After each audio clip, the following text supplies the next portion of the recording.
Olá, olá, meus amigos da Nova Concursos, tudo bem com vocês? Satisfação imensa estar aqui com vocês trabalhando aí para a Polícia Federal 2025. Poxa, que satisfação! Quero agradecer desde já aqui a Nova Concursos por me inserir nesse projeto, porque eu tenho certeza que vai aprovar muita gente, galera. Isso é muito importante. Eu tenho uma felicidade imensa em trabalhar aqui na Nova Concursos e você pode contar comigo nesse seu processo de preparação. Para aqueles que não me conhecem, me chamo Ivo Martins, sou delegado de Polícia Civil do Estado do Amazonas, professor já há mais de 20 anos e também já há bastante tempo aqui na Nova Concursos, o que me traz muita alegria.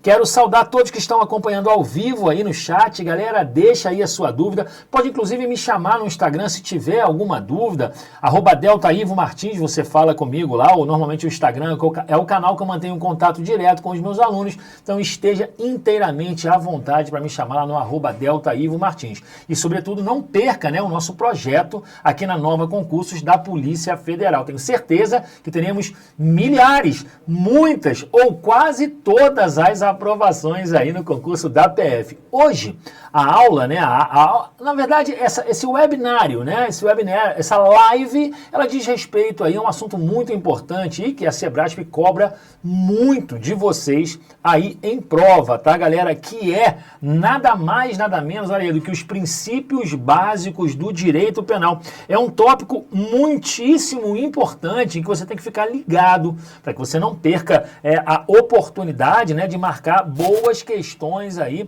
Lembrando que esse aspecto aí da Sebrasp de errada elimina uma certa pode fazer com que você despenque milhões não, mas milhares, isso é verdade, milhares de posições no seu concurso. Você, questão fácil, essa questão fácil vai eliminar uma certa, você vai cair em 1.500, 2.000 posições no seu concurso, então não é hora de errar questão, tá? As questões Sebrasp têm as suas características, aquelas características que não são muito grandes, às vezes os enunciados sim, mas as assertivas, os itens, não são muito grandes, então dá para você trabalhar bacana aí, o edital aí você tem aí cerca de 2, 3 meses para poder trabalhar, é tempo suficiente para você avançar aí no que toca a investigador, escrivão e conseguir uma dessas vaguinhas aí, tá, pessoal? Olha só, como o tema se trata de princípios básicos do direito penal, é muito importante.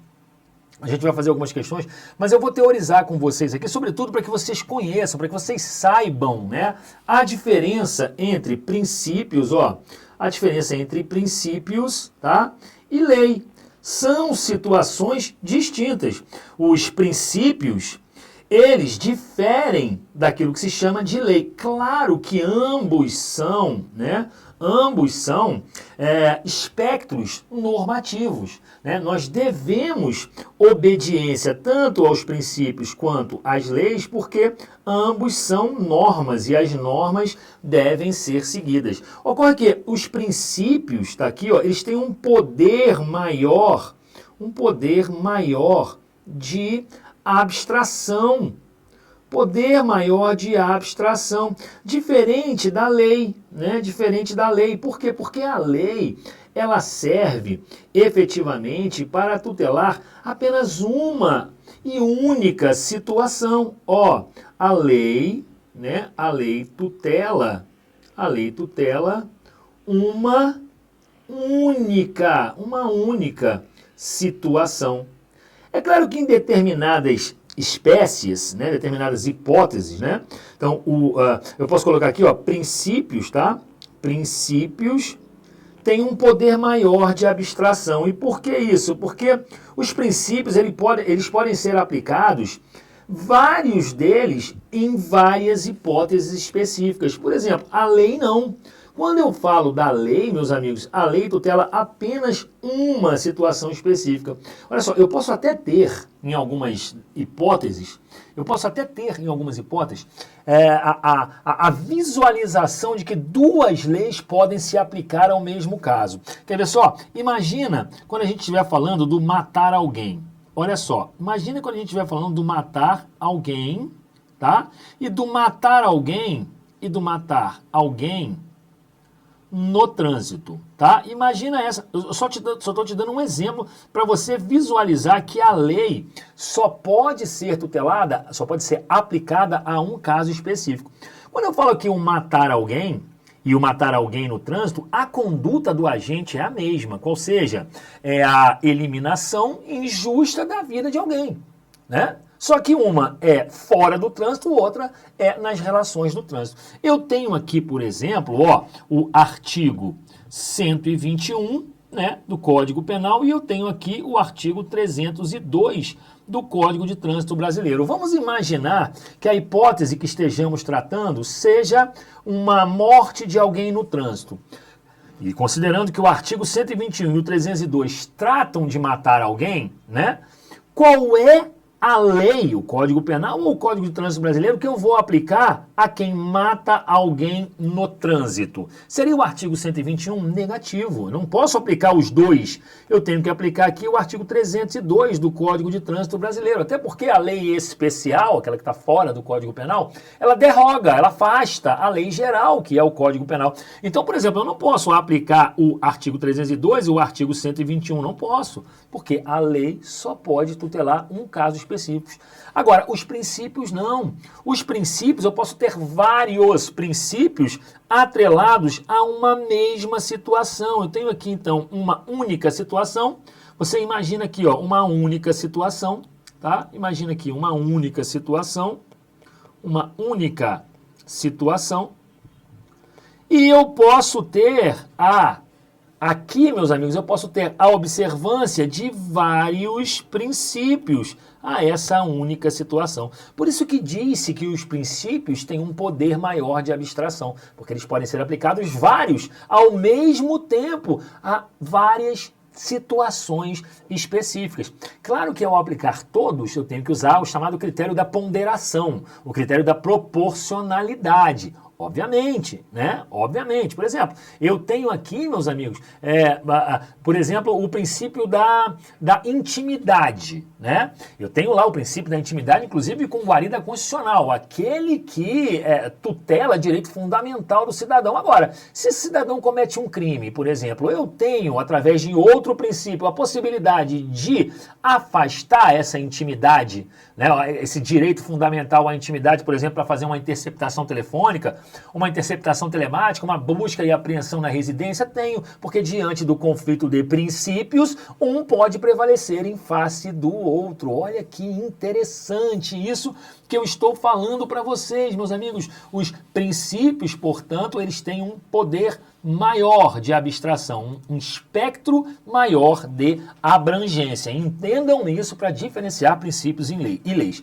E o legislador, a gente vai deixar um pouco a lei de lado, já que a web hoje é de princípios, para que você possa entender um arcabouço interessante acerca do que a doutrina chama de princípios. Ela divide, né, o grande campo de princípios em vários segmentos. Eu tenho, por exemplo, os princípios relacionados com a missão fundamental do direito penal, eu tenho princípios realizados com o agente que pratica o fato, eu tenho princípios que são relacionados com o fato praticado pelo agente, e eu tenho princípios que são relacionados com a pena, né, a que vai ser submetido o agente. Bora anotar isso para poder ficar legal aqui. Olha só, eu tenho aqui uma grande gama de princípios. A doutrina divide, né, em 4 ramos. Os princípios, ó, os princípios relacionados com a missão fundamental do direito penal. Com a missão fundamental do direito penal. Beleza? Eu tenho aqui, daqui a pouco eu vou abrir esse estudo. Beleza? Eu tenho aqui princípios que são relacionados com a missão fundamental do direito penal. Eu tenho princípios aqui, ó. Eu tenho princípios divididos pela doutrina, né, que são relacionados, né, princípios relacionados com o fato praticado pelo agente. Com o fato praticado pelo agente. Então eu tenho essa outra gama de princípios que eu já vou abrir aqui. Eu tenho os chamados princípios, olha só, eu tenho os chamados princípios relacionados com o agente que pratica o fato, com um agente que pratica o fato, e eu tenho os princípios relacionados,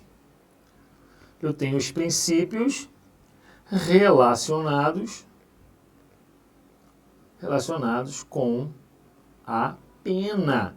Esse é o grande campo, né, de atuação dos princípios. E olha, gente, deixa eu falar um negócio com vocês aqui. Os princípios, eles são tão importantes que, ora, eles servem para autorizar a aplicação do direito penal, ora, eles servem ou podem vir a servir para afastar a aplicação do direito penal. Olha que coisa interessante, meus amigos, a gente pode pensar nessa perspectiva. Princípios que autorizam a aplicação do direito penal e princípios que afastam a aplicação do direito penal. Bora abrir esse estudo aqui, olha só. Em relação aos princípios que são relacionados com a missão fundamental do direito penal, eu tenho aqui dois princípios, ó. Eu tenho aqui o chamado princípio, da exclusiva proteção a bens jurídicos, ó. Princípio da exclusiva proteção a bens jurídicos. E eu tenho aqui, ó, o princípio da intervenção mínima. Princípio da intervenção mínima do direito penal. Tenho aqui também, meus amigos, o chamado princípio, ó, da insignificância. Tem chamado princípio da insignificância. Tenho chamado também aqui o princípio da adequação social. São princípios modernos. Veja, princípios, portanto, relacionados com a missão fundamental do direito penal, eu tenho aqui, ó, o princípio da exclusiva proteção a bens jurídicos, tenho o princípio da intervenção mínima, e tenho o princípio da insignificância, e tenho o princípio da adequação social. Vamos, considerando que a gente tem aqui uma horinha, né, para poder trabalhar esses princípios, a gente vai teorizar um pouco com vocês aqui, conversando a respeito desses princípios. Note, qual é a preocupação aqui do direito penal quando a gente fala no princípio da exclusiva proteção a bens jurídicos? Esse princípio é aquele segundo o qual o direito penal deve preocupar-se apenas e tão somente com aqueles bens que são relevantes, aqueles bens que são importantes para o convívio social. O direito penal não deve se preocupar com situações que não ataquem bens jurídicos. Por exemplo, eu não posso punir um cidadão só porque ele torce... quando eu falo direito penal, né? O direito penal não pode punir um cidadão apenas e tão somente pelo motivo dele torcer pro Vasco. O cara está torcendo pro Vasco, até porque ele já está punido eternamente, né? Então não precisa do direito penal punir esse cidadão. O cara torce pro Vasco, já está punido, já está sendo punido eternamente, porque ninguém aguenta tanto sofrimento, né, pessoal? Eu costumo dizer que o Vasco não é um time ruim, só não vive um século muito bom, né? Mas, de qualquer forma, o direito penal não pode punir esse cidadão só porque ele adota determinado time de futebol, ou porque ele é adepto de determinada religião, ou porque ele é do candomblé, ou porque ele é da Umbanda, ou porque ele é católico, ou porque ele é evangélico. Não! Isso meus amigos, relativo ao convívio social. O direito penal também não pode punir o cidadão por conta da orientação sexual dele. Por quê? Porque o direito penal deve proteger exclusivamente bens jurídicos importantes para o convívio social. E essa, inclusive, é a razão pela qual a intervenção do direito penal ela deve ser mínima. O direito penal ele não atua em todos os casos especificamente. O direito penal é o bambambam dos direitos, meus amigos. É como se o direito penal ficasse inerte, esperando alguma coisa muito séria acontecer. Por quê? Porque o direito penal é aquele direito que tem a consequência jurídica mais grave. O sujeito paga até com a liberdade. Em casos de guerra declarada, pode vir até pagar com a morte, né? Com pena de morte. Há quem diga que no Brasil não tem pena de morte, mas tem sim, né? Em casos de guerra declarada. Pode haver pena de morte, que no caso do Brasil é por fuzilamento. Mas o direito penal ele atua minimamente, ele não atua em todos os casos. É como se os direitos, por exemplo, sentassem à volta de uma mesa, né? É como se os direitos sentassem aqui à volta de uma mesa, já vai aparecer para você aí o desenho, eu espero, né? E todos os direitos estão sentados à beira da mesa, né? E o bambambam dos direitos é, de fato, o direito penal. O direito penal é o principal, né, ramo do direito, né? Tá aqui, ó, o direito penal é o principal.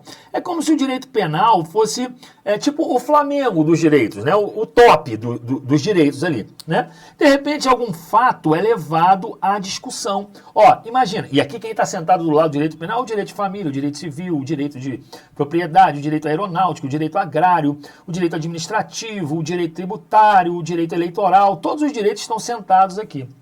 Meus amigos, e esse fato é trazido à discussão. O sujeito foi levado para a delegacia porque estava dirigindo a moto sem capacete, sem habilitação. Gente, precisa do direito penal para resolver esse problema, gente? Claro que não. Chama o direito administrativo aqui, ó.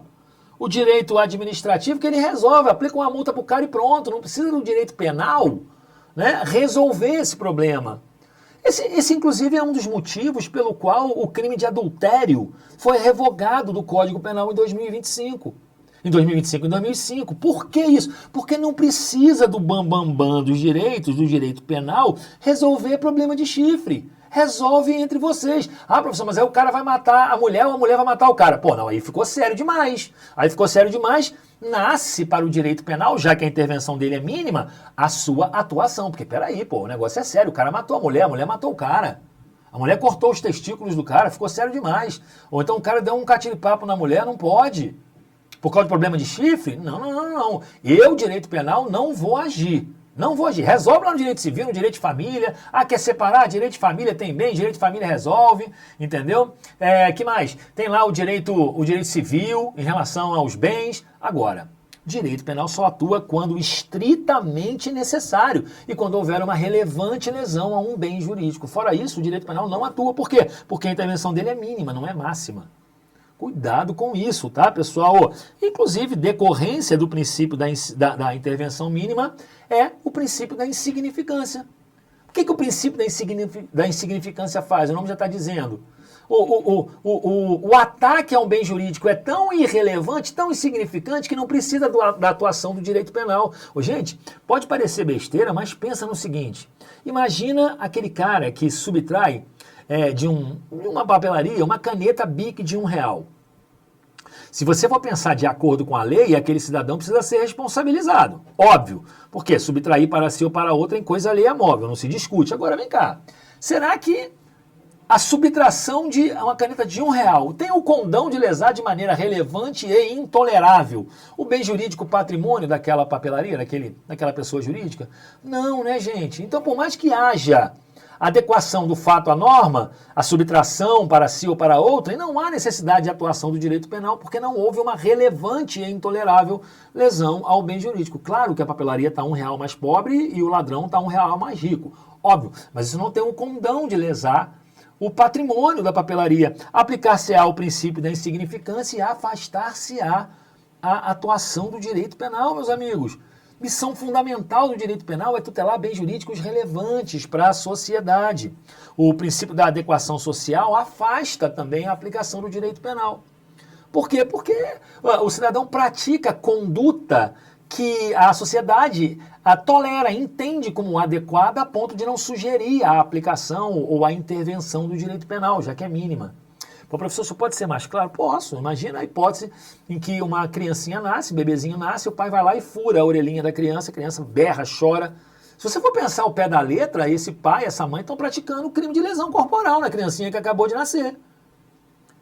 Estão ou não estão? Estão. Mas espera aí, será que esses pais vão ser punidos? Não, não vão. Se você fosse levar na letra fria da lei, sim, artigo 129, lesão corporal. Só que eles não vão ser punidos porque o princípio da adequação social admite, tolera, aceita determinada conduta como adequada socialmente a ponto de não ensejar a aplicação do direito penal. Olha que interessante isso.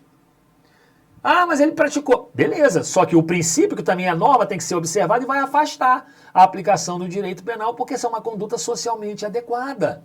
Mesma coisa quando você vai tosar o poodle, né?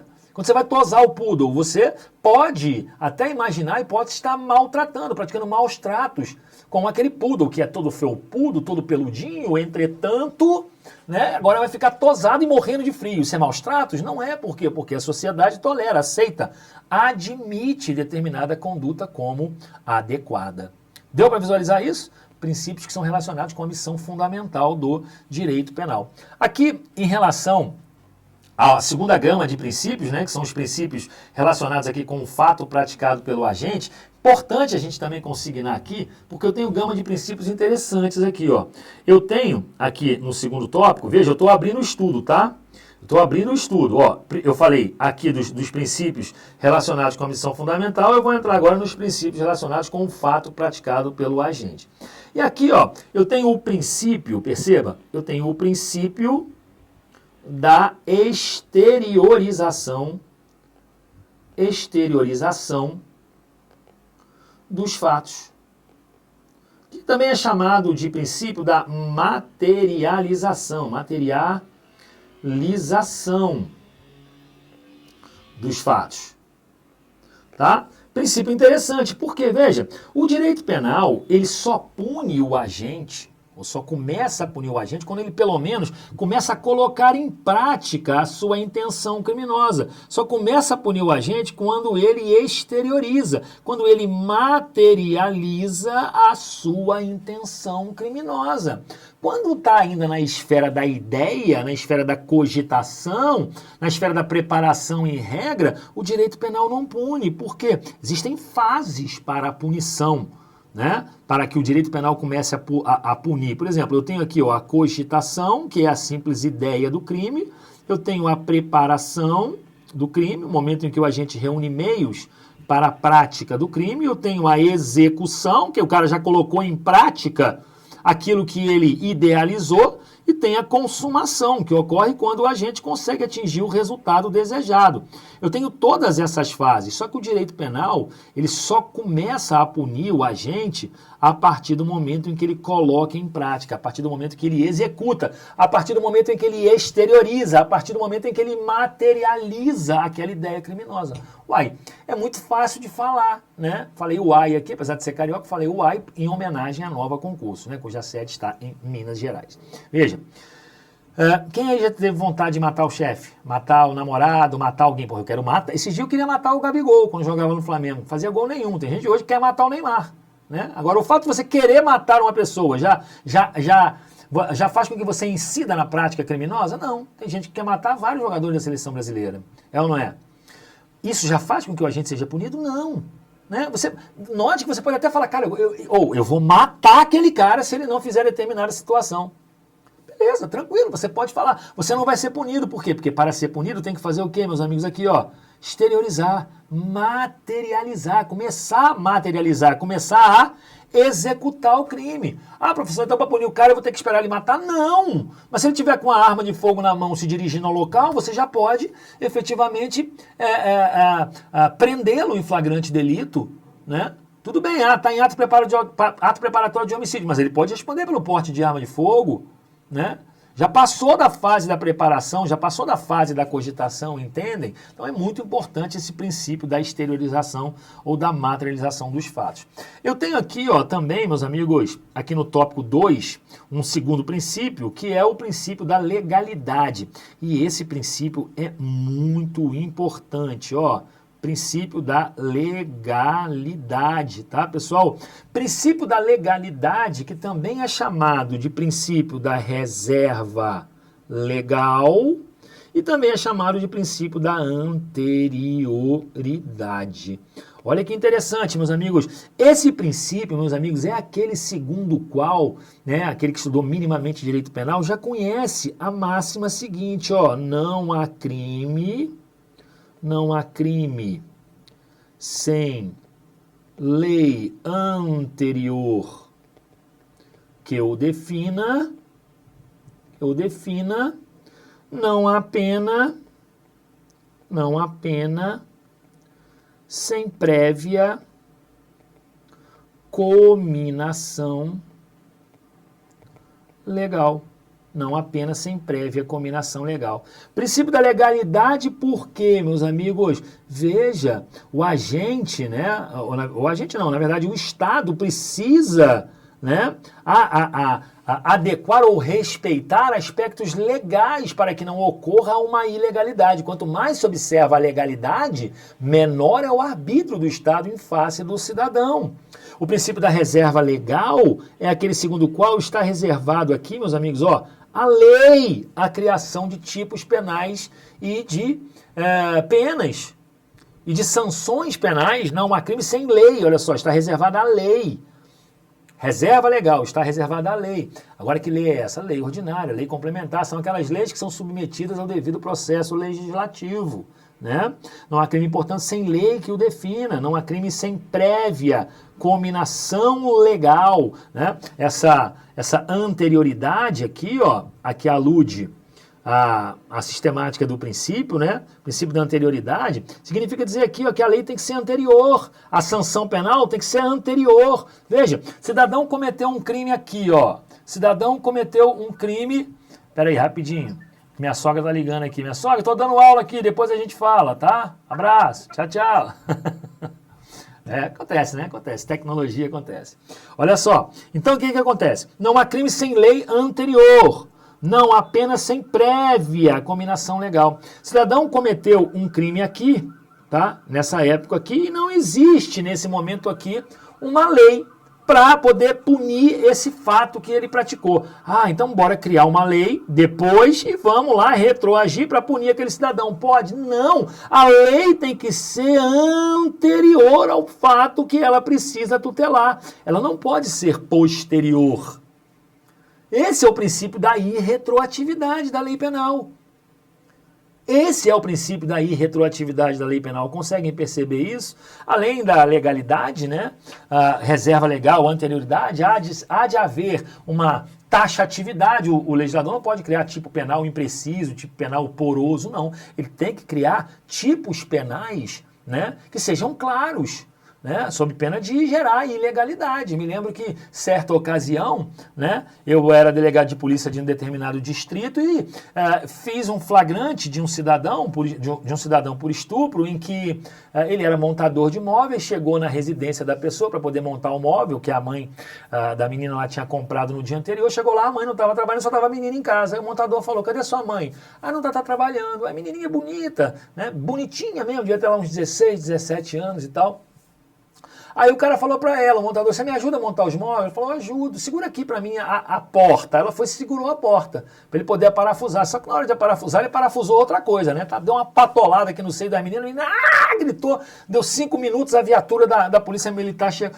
5 minutos não, vou botar 50, né? Deu 50 minutos, a viatura da polícia militar chegou, né? Pegou todo mundo, levou pra delegacia, quem era o delegado? Eu falei: pô, estupro, né? Tudo bem, não teve conjunção carnal, mas teve ali um ato contra a vontade da vítima, né? E aí fiz lá o estupro, eu, delegado sério, fiz lá estupro. Foi pra audiência de custódia, sabe o que o juiz fez? Relaxou a prisão. Falou: isso não é estupro, isso é, na época, né, importunação ofensiva ao pudor. Não se trata de estupro, né? E que era uma contravenção penal, hoje não é mais, hoje foi revogada pela lei que criou a importunação sexual. Mas naquela ocasião o juiz liberou o cara, relaxou a prisão em flagrante e liberou o cara. E por que o juiz fez isso, meus amigos? Porque não era a filha dele, né, pessoal? Porque se fosse a filha dele, ele tinha, né, efetivamente prendido o cidadão. Mas na verdade a culpa não é do juiz, não. A culpa é do legislador, que cria tipo penal impreciso e aí dificulta, né, o julgador ensejando várias decisões diversas sobre o mesmo tema. Quando ele cria lá conjunção carnal ou outro ato libidinoso. O que é ato libidinoso? Se a lei não falar o que é ato libidinoso, você não tem como concluir.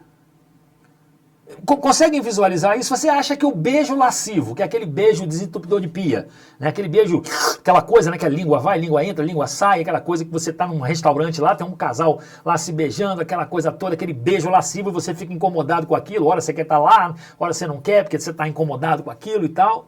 Se você achar que o beijo lascivo, né, imaginando, claro que eu estou ilustrando aqui, mas se você imaginar que o beijo lascivo é ato libidinoso, você prende lá o cidadão lá, prende lá o cara que está beijando a mulher e acaba com o Carnaval de Salvador. Conseguem perceber que é difícil de você visualizar o que é ato libidinoso? Por que isso? Porque o legislador acaba criando o tipo penal muito aberto. Tipo penal muito aberto. A lei tem que ser clara, meus amigos. A lei tem que ser taxativa. Tem que conter um mandato de certeza. Senão acaba gerando o quê? Ilegalidades. Deu para visualizar isso, meus amigos? Muito bom. Então tá aqui, ó. Fechamos o segundo campo de princípios, né?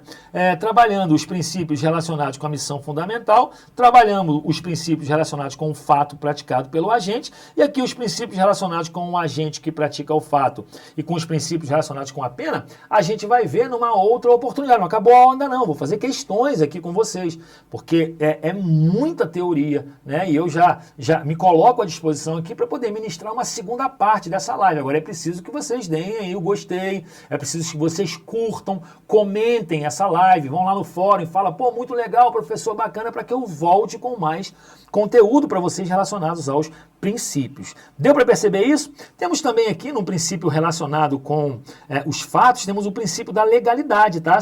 Da legalidade, não, da ofensividade. Aqui, ó, princípio da ofensividade, que também é chamado de princípio da lesividade. Claro que a conduta praticada pelo agente tem que ter o condão de atacar bens jurídicos alheios, sob pena de o direito penal não atuar. Seria um princípio relacionado com o fato praticado pelo agente. Há quem diga, por exemplo, aqui, ó, na ausência de lesividade, né, que uma arma desmuniciada não pode ensejar o crime de porte ilegal de arma de fogo, porque ela não tem o quê? Potencialidade lesiva. Ela não fere o princípio da ofensividade. Olha que interessante, né? Olha que interessante. Tá bom, gente? Mas a gente vai ver aqui os outros princípios, os princípios relacionados com o agente que pratica o fato e os princípios relacionados com a pena numa outra oportunidade, porque agora nós vamos fazer questões de prova para você poder já treinar aí, tá bom? Anota aí, professor Ivo Martins, se você quiser, o meu @, delta Ivo Martins, e me segue lá, tá bom? E deixe lá a sua sugestão, a sua dúvida, a sua crítica construtiva e assim como o convite para o churrasco da sua posse, beleza? Primeira questão então, ó, que a gente vai fazer, vamos fazer cerca de, acho que 8 ou 9 questões, diz o seguinte aí, ó, o princípio da legalidade ou da reserva legal determina que não há crime sem lei anterior que o defina e nem pena sem prévia cominação legal. Até aqui, ok, tá? Agora, olha o que fala aqui o restante da questão. Razão pela qual a analogia é vedada no direito penal brasileiro. Primeiro, o que é a analogia, meus amigos? A analogia é um processo integrativo de uma lei lacônica, O que é uma lei lacônica? Uma lei que tem lacunas. Imagina que eu tenho um dispositivo legal aqui, tá? Onde esse espaço aqui caracteriza uma lacuna, tá? Esse espaço aqui caracteriza uma lacuna da lei, tá bom? Uma lei que foi editada normalmente, foi sancionada, promulgada, mas ela apresenta uma lacuna. Para que essa lei possa ser efetivamente aplicada, o intérprete ele acaba se valendo de um outro dispositivo legal para o quê? Preencher essa lacuna, né? Eu tenho aqui uma lei A, e tenho aqui uma lei B. Percebam que a lei B ela está integrando, né? Ela está integrando a lei A. Será que a analogia ela é vedada no direito penal brasileiro? Meus amigos, aqui ó, a questão está errada. A questão está errada. Por quê? Porque a analogia ela só é vedada no direito penal brasileiro quando é para prejudicar o réu. Quando é para beneficiar, eu posso ter analogia sim, meus amigos. É a chamada analogia in bonam partem. É a chamada analogia para beneficiar, meus amigos, perfeitamente possível. Por exemplo, você tem lá uma excludente de ilicitude no artigo 128, inciso 2º, que diz lá, primeiro e segundo, não se pune o aborto praticado por médico quando não há outro meio de salvar a vida da gestante. A gestante está lá passando mal, não sei o quê e tal. Você não é médico, você é enfermeiro. tá? Você é enfermeiro e você provoca ali o aborto para poder salvar a vida da gestante. Você pode ser responsabilizado pelo aborto? Em tese, sim. Em tese, pode ser responsabilizado, porque só não se pune o aborto praticado por médico para salvar a vida da gestante. Você não é médico, você é enfermeiro. Agora, vem cá, pô, só falou médico, né? E as demais carreiras, será que não tem ali uma lacuna? Tem. E eu posso me prevalecer, como sendo enfermeiro, eu posso ser beneficiado? Fazendo-se uma analogia para te beneficiar, é possível que você também não responda pelo crime. É uma analogia, porque se não se pune o aborto praticado por médico, você é enfermeiro, é uma analogia que é feita para te beneficiar. Agora, não pode haver analogia para prejudicar. Se você pegar o artigo 319A do Código Penal, você vai ver lá, né, que responde o diretor da penitenciária ou seus agentes, né, quando ele é omisso no dever de vedar ao preso o acesso a telefone celular, aparelhos similares e tal. E aí, uma vez que caiu numa prova, né, perguntando que crime que responde o diretor de penitenciária que não cumpre com seu dever de vedar ao preso o acesso a carregador de celular. Aí você fala, professor, 319A, porque é aparelho, telefônico, similar. Bota lá o carregador, insere lá o carregador. Não pode. Não pode, porque seria uma analogia para prejudicar o diretor da penitenciária. Aí não pode, só pode haver analogia para beneficiar. Primeira questão errada. Tá bom, gente? Olha só a segunda questão, que fala sobre a norma penal, que é a chamada norma penal em sentido estrito. Olha só, meus amigos, o que diz? A norma penal, tá? A norma penal deve ser instituída por lei em sentido estrito, beleza? Razão pela qual é proibida em caráter absoluto a analogia em direito penal, seja para criar tipo penal incriminador, seja para fundamentar ou alterar a pena. Você já sabe que essa questão está errada. Por quê? Porque eu falei para você que a analogia ela é proibida, mas não em caráter absoluto, porque pode haver analogia para beneficiar, não pode haver analogia para prejudicar. Você conseguiu entender isso? Isso é muito importante. Aqui, no início, a lei está certa, ó, lei em sentido estrito. O que é lei em sentido estrito? Ou é a lei ordinária, ou é a lei complementar, que são aquelas hipóteses normativas, né, submetidas ao devido processo legislativo. Só essas leis aqui, de fato, é que podem criar crimes e combinar penas. Mas não é proibido em caráter absoluto a analogia, não. Está errada. Aqui a segunda questão. Deu para entender isso, pessoal? Muito bom, tá, gente? Temos que praticar aí cada vez mais para a gente não errar em prova. Terceira questão, vou colocar na tela grande para vocês aí, perceba? Olha lá, Estevão invadiu uma residência e furtou objetos eletrônicos. Nessa situação, configura-se caso de subsidiariedade, uma vez que a invasão da residência é um crime meio e o furto é um crime fim. E aí, galera, o que vocês acham dessa questão? Eu estou falando aqui, meus amigos, do chamado conflito aparente de normas. Aqui eu tenho várias situações a serem aplicadas. Por exemplo, o Estevão invadiu e furtou, né, ali vários objetos eletrônicos. Presta atenção no seguinte, por que não se trata de subsidiariedade? Veja só, eu tenho aqui o delito de invasão de domicílio, porque ele, o quê? Invadiu uma residência. Depois da invasão de domicílio, o que ele fez? Ele acabou progredindo para o furto de objetos. Concorda? Segundo diz a questão aqui, ele invadiu uma residência e furtou objetos. Aí eu te pergunto, será que o Estevão ele vai responder por esses dois delitos aqui, o delito do artigo 150, e o delito do artigo 155, pessoal, não vai. Por quê? Por causa do chamado princípio da absorção, que é também chamado de princípio da consunção, segundo o qual o crime mais grave, aqui o crime mais grave, absorve o crime menos grave.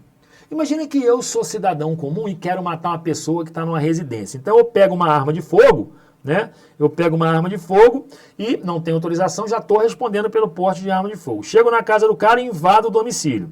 Pulei o muro da casa, beleza? Invasão do domicílio. Então aqui eu estou respondendo pelo 16 Estatuto de Desarmamento, em tese. Aqui estaria respondendo pelo 150 do Código Penal.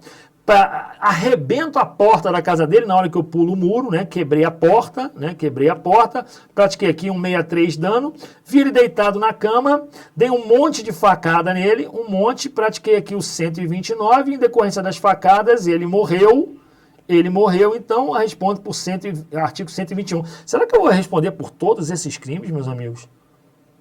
Sim ou não? Olha que interessante. Será que eu vou responder por todos esses crimes? Não vai. Por conta do princípio da absorção, o crime mais grave acaba absorvendo os menos graves, meus amigos. É o chamado princípio da absorção, não é o princípio da subsidiariedade. Subsidiariedade, por exemplo, a gente tem lá no artigo 13 do Estatuto do Desarmamento, que fala... É no 13? Eu acho que é no 13. Não, 13 não. Acho que é no 14. É no 15, no disparo de arma de fogo, ó. Disparo de arma de fogo em via pública. Em via pública, tem lá.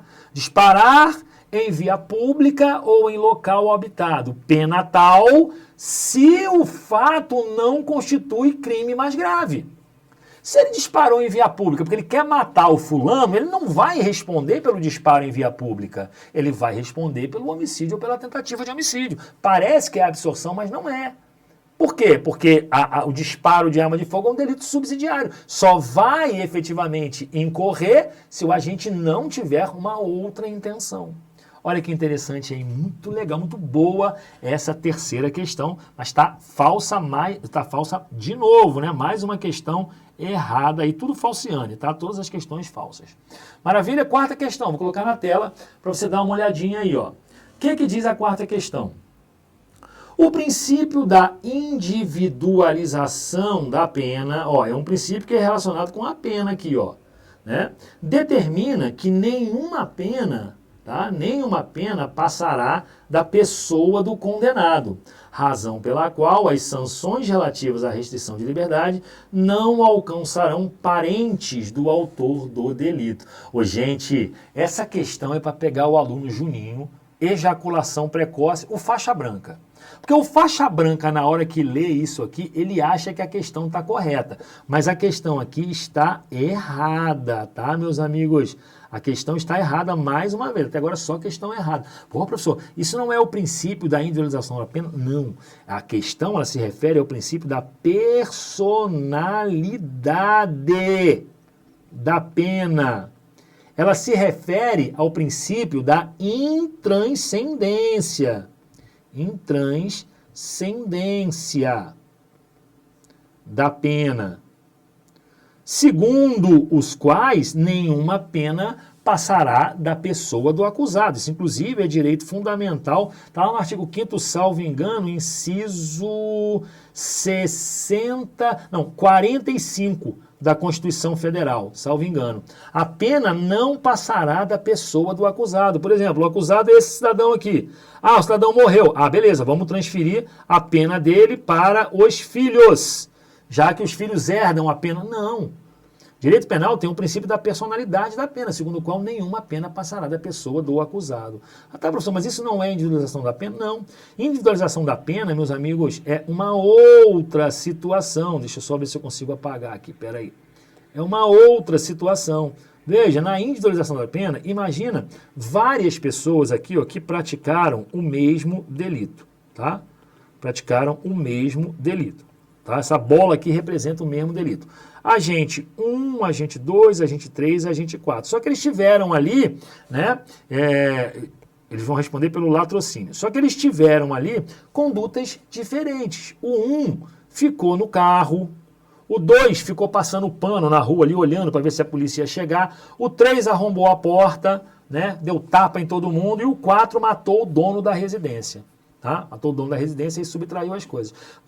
Note que a conduta do 1 e do 2 foi uma conduta menos relevante. Ele vai responder por latrocínio porque ele aderiu à conduta dos demais. Ocorre que, em face do princípio da individualização das penas, muito exposto a partir do artigo 29 do Código Penal, né, você vai ver que, efetivamente, esses caras vão responder pela mesma pena, só que na medida da sua culpabilidade. Tá? A lei, que no caso é o Código Penal, vai regular a individualização das penas. É muito importante você visualizar isso. Cada um vai responder pelo crime de latrocínio, mas só que na medida da sua culpabilidade. Pega todo mundo e bota para responder, né, pelo crime de latrocínio na mesma pena. Não pode. A responsabilização, ela é subjetiva. Ela não é objetiva. Seria muito fácil, né, bota todo mundo na mesma pena. Não, eu tenho que individualizar a pena. Né? Eu tenho que individualizar a pena. É um pouco diferente aí o princípio da individualização do princípio da personalidade das penas. Muito importante isso, preste atenção, tá bom? Quinta questão, espero que você esteja curtindo a aula aí, já deixa aí o seu comentário, tá bom, galera? Me segue lá no Instagram, @DeltaIvoMartins, marca aí a Nova Concurso, já bate um print aí, posta, me chama lá no Instagram, tá? Bora junto aí nesse processo de preparação. Olha aí, quinta questão, meus amigos. O que diz a quinta? São princípios, tá, constitucionais, olha lá, são princípios constitucionais do direito penal. Quando a gente trabalhou no início da aula aquela gama de princípios, tá, eu falei de uma maneira mais teórica, mas eu tenho ali princípios constitucionais, eu tenho princípios que estão no Código Penal, eu tenho gama de princípios que nem positivados estão. Como o princípio da adequação social, como o princípio da insignificância. Né? Mas dentro desse arcabouço principiológico, muitos são constitucionais, outros estão no Código Penal e outros são doutrinários, beleza? Então, só na doutrina. São princípios constitucionais do direito penal: a reserva legal ou a legalidade, a irretroatividade da lei penal, a intranscendência ou responsabilidade pessoal, a presunção de inocência e a individualização das penas. Gente, caraca, a examinadora aqui foi, né, sagaz, corretíssima questão, verdadeira, tá? Verdadeira. Presta atenção no seguinte, ó, princípio da reserva legal, olha só, anota aí, princípio da reserva legal. Opa, deixa eu só voltar aqui, peraí. Princípio da reserva legal.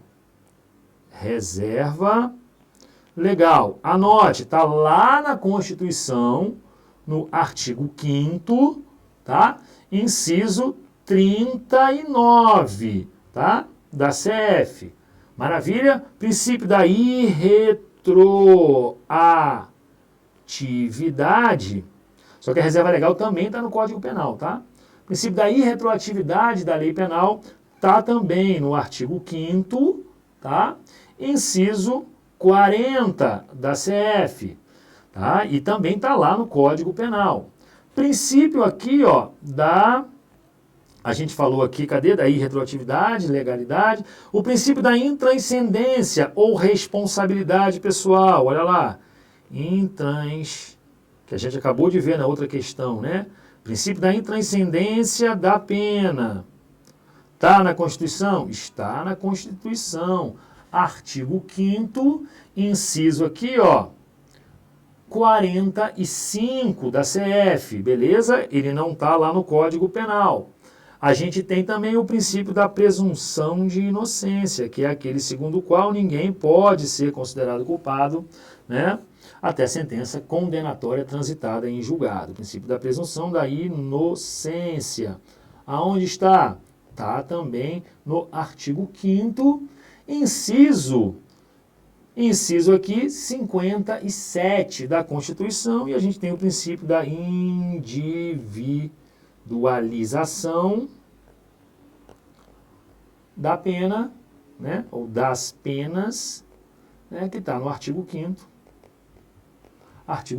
inciso 46 da CF. Beleza, gente? Tranquilo, show de bola. Esses estão só na CF, não estão no Código Penal. Não tem jeito, tem que dar uma lidinha aí, né, a matéria nos princípios constitucionais do direito penal. Faço até aqui, gente. Bora para a sexta questão. Olha lá que interessante a nossa sexta questão. Pelo princípio da fragmentariedade, princípio da fragmentariedade, o direito penal só deve intervir em ofensas realmente graves a bens jurídicos mais relevantes, galera. Correto. Eu trabalhei com vocês no início da aula no princípio da intervenção mínima. O direito penal ele deve atuar o quê, meus amigos? De maneira máxima ou de maneira mínima? De maneira mínima, porque ele tem, né, a consequência jurídica mais grave. Então, eu tenho que observar o princípio da intervenção mínima. O princípio da intervenção mínima é norteado pelo critério da fragmentariedade, tá? E é norteado também pelo critério da subsidiariedade, tá?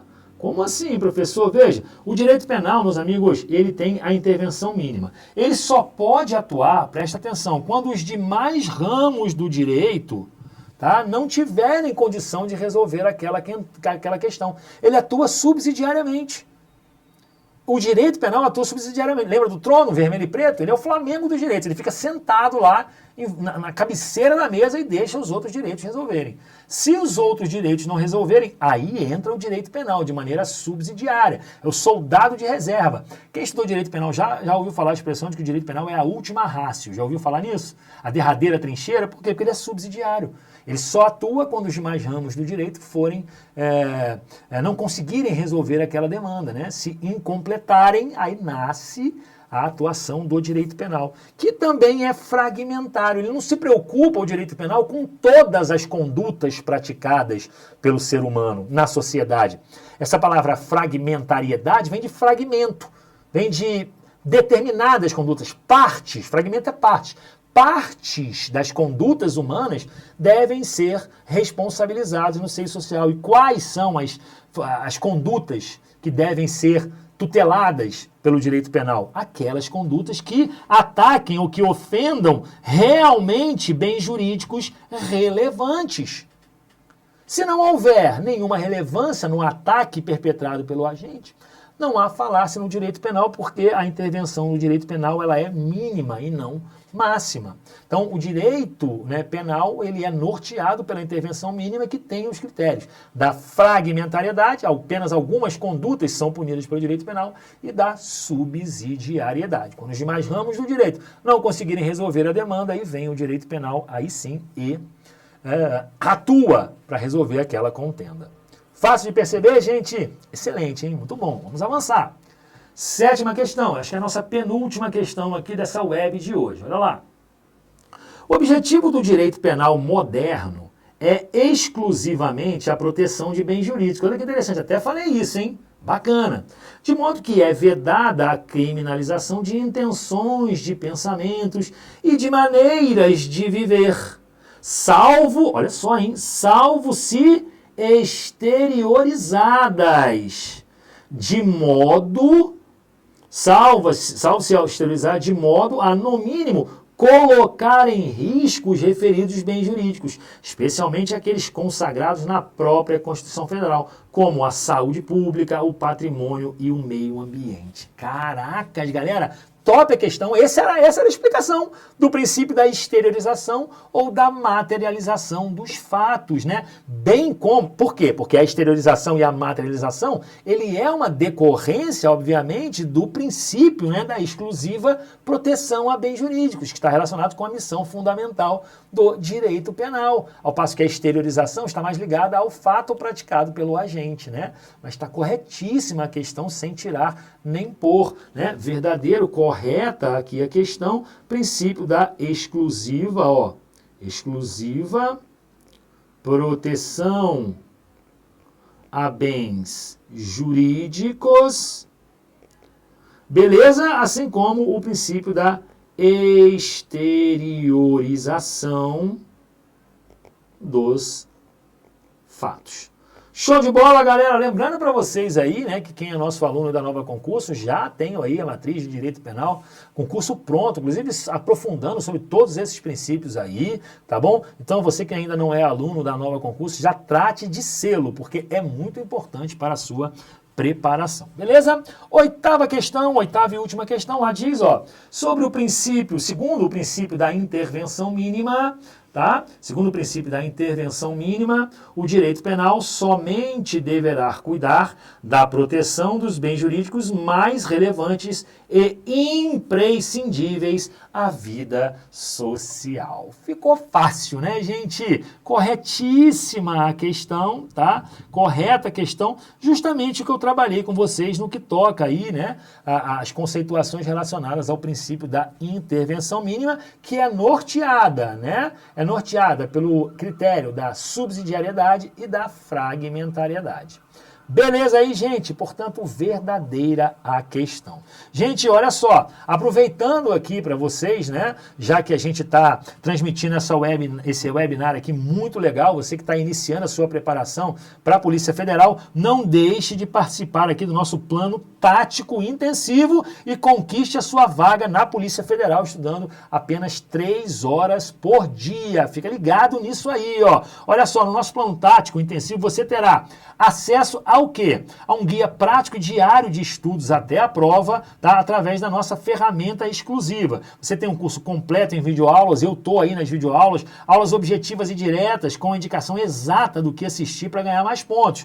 Tutoria especializada. Pintou alguma dúvida? Tranquilo. Nós aqui no Plano Tático, você pode falar direto com os nossos professores e especialistas. Você vai ter também a apostila digital completa, com conteúdo atualizado e organizado para a leitura rápida e a revisão eficaz. Muito importante, revisão também, tá? Além disso, não poderia deixar de ter, né, plataforma de questões selecionadas de acordo com o perfil da banca e com os assuntos que mais caem aí na Polícia Federal. Além disso, a redação Express PF, que é um intensivo que te ensina tudo o que você precisa para tirar uma excelente nota na redação em apenas 1 hora, tá bom, galera? Entrando hoje aí, ó, garantindo hoje o nosso perfil tático para PF, você vai ter uma semana intensiva de revisão, intensivo ao vivo com oficina de redação, né, e a previsão de temas, mapas mentais para a revisão PF e a preparação para o teste de aptidão física da ABF. Realmente é genial, tá, galera? Não deixe de participar. Então, olha lá, por apenas R$ 20,58 em 12 parcelas, né, ou 297 à vista, tá? Você consegue ter acesso a absolutamente todas essas ferramentas, olha aí, todas essas ferramentas. O plano tático, curso em videoaula, tutoria especializada, apostila digital, plataforma de questões, redação express, 2 super simulados, ainda ganha bônus, hein? Ainda ganha presentes aí, ó. Semana intensiva de revisão, oficina de redação e previsão de temas, mapas mentais e treinamento para o TAF. Gente, de R$ 1.500 por 297. Aproveita o link que está na descrição aí, né, do chat, aí na descrição da web, aí do YouTube, e adquira agora, né? Adquira agora. O Dia dos Namorados está chegando, então já apresentei logo o teu namorado, né? Ou então já apresentei logo a tua namorada. Beleza, gente? Eu quero deixar aqui o meu abraço para você, tá bom? Desejando que você tenha muito sucesso aí nessa preparação, esperando encontrá-lo numa próxima oportunidade, tá? Me siga lá no Instagram, @deltaivomartins. Pode manter contato comigo para tirar suas dúvidas, fazer as suas críticas construtivas, mandar o convite para o churrasco da sua posse, esteja inteiramente à vontade. Eu sei exatamente o que você está passando nesse processo, né? Estudei muito aí para me tornar um delegado de polícia civil, eu sou delegado de polícia já há 15 anos, né? Conheço bem toda a prática, esse processo de estudo, sou professor também até há mais tempo do que sou delegado, né? Porque fui também concurseiro, né, gente? Então estejam à vontade para poder falar comigo, tá bom, gente? Não se preocupem quanto a isso. Deixa aqui o meu abraço, tenho dito e repito, não conheço ninguém que não passou em concurso público, eu conheço gente que desistiu. Se você não desistiu, você vai passar, ainda que seja na vaga daquele cara que desistiu. Beleza, galera? Aquele abraço aí, a gente se vê numa outra oportunidade. Valeu, tchau, tchau!